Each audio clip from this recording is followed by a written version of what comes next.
Welcome to CP trending. இந்த வீடியோவில் நம்ம என்ன பார்க்க போகிறோம்னு சொல்லிட்டு பார்த்தீங்கன்னா, சமந்தாவுக்கும் ராஜ் ரெடிமோருக்கும் டிசம்பர் 1 ஈஷா சென்டரில் ரொம்ப சிம்பிளாக வெட்டிங் நடந்து முடிஞ்சிருக்கு.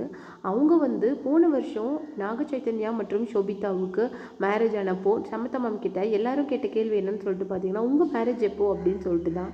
அதுக்கு ரிவெஞ்ச் பண்ணுற விதமாக தான் அவங்க இந்த வருஷம் டிசம்பரில் மேரேஜை வச்சுருக்காங்க. இதில் என்ன ஒரு ஆச்சரியமான விஷயம்னு சொல்லிட்டு பார்த்தீங்கன்னா, ஹிந்து ட்ரெடிஷ்னல் வெட்டிங்கை தாண்டி ஒரு கப்பிள்ஸுக்கு நடுவில் ஒரு எனர்ஜி பாண்டை க்ரியேட் பண்ணுற மாதிரி ஒரு வித்தியாசமான முறையில் இந்த மேரேஜை சமந்தா செஞ்சு முடிச்சிருக்காங்க.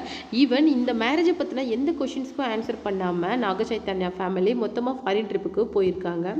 இருந்தாலும் இந்த மேரேஜுக்கு நாக சைத்தன்யா சார் ஒரு விஷ் பண்ணியிருக்கிறாரு.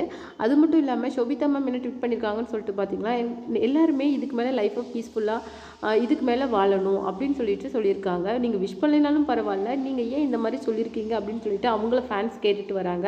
அது மட்டும் இல்லாமல் எப்போ சாமுக்கு மேரேஜ் ஆகும் அப்படின்னு சொல்லிட்டு எல்லாருக்கும் இந்த கேள்வியில் இப்போ முக்கியமான ஒரு விஷயம் என்னன்னு சொல்லிட்டு பார்த்தீங்கன்னா, நீங்கள் ஏன் இப்படி ஒருத்தருக்கு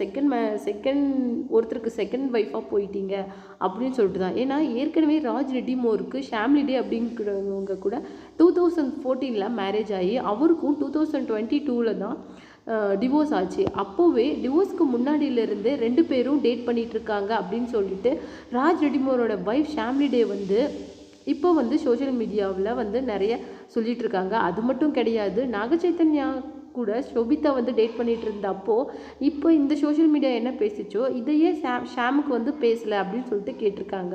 அது மட்டும் கிடையாது,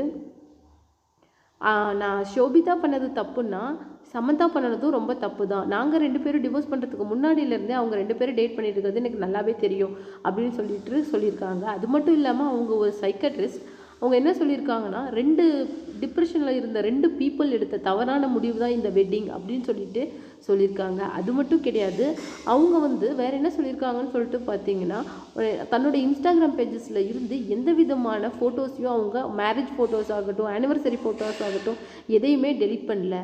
இதில் இருந்தே அவங்க எந்த அளவுக்கு ராஜ் ரெடிமோரை லவ் பண்ணியிருக்காங்க அப்படின்னு சொல்லிட்டு நல்லாவே தெரியும். மேபி அவங்களுக்குள்ளே இருந்த மிஸ் அண்டர்ஸ்டாண்டிங்னால அவர் சமந்தா கூட லிவிங் டுகெதராக இருந்து இந்த வெட்டிங்கை முடிவு பண்ணியிருப்பாரோ அப்படின்னு சொல்லிட்டு எல்லாருமே சோஷியல் மீடியாவில் பேசிட்டு வராங்க. இதை பற்றி நீங்கள் என்ன நினைக்கிறீங்க அப்படிங்கிற உங்களுடைய கமெண்ட்ஸை மறக்காமல் நம்ம வீடியோவுக்கு கீழே இருக்க கமெண்ட் பாக்ஸில் கொடுத்துருங்க.